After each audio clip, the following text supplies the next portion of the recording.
1 century ago, there was another startup boom going on, which was the beginning of the automakers industry. And hundreds of different companies were attracting the best engineers, the smartest investors, the most motivated entrepreneurs, of course. Today we remember only one, Henry Ford.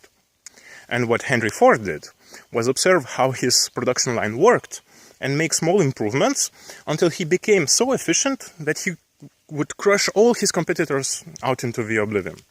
So process made all the difference. And today, well, your factory has become your office, and your production line is a group of people sitting there in front of you and looking at their computer screens all day long. And your production tools aren't even the computers anymore, they are the internet, because all the software now is moving towards the software as a service model, and all the office activities are moving online. So as a manager now you have to observe a process that's not even happening there anymore. So how do you do it? Well, companies are trying. All major US corporations are using computer monitoring software, for example, that also logs what their employees do online. But let's say that you are a manager at one of these corporations. Let's say you supervise 50 people. You are faced with an impossible task, because these 50 people, over the course of 1 month, statistically, will spend at least 10 minutes on 2,000 different websites.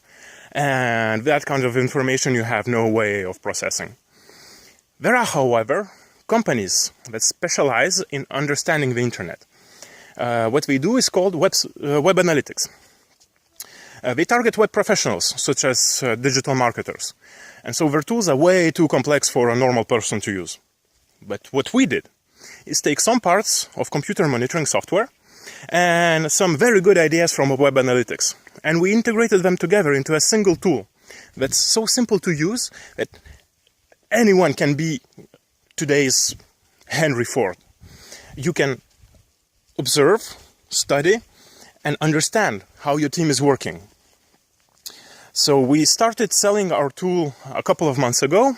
We so far have a few clients, but now is really the time for us to scale up. Because you see, every new person who signs in to use our service makes our analytics engine more powerful. So the whole tool becomes much more valuable for all the users together. You can come and give a try to our tool at officebrowsinghistory.com. It's free for 1 month. Or you can come and chat with me at Login, the tech startup conference in Vilnius next week. I will be pitching there at the startup competition. So I really do hope that you come and join us, so that together we could, create a lot of Henry Fords for the 21st century. See you next week.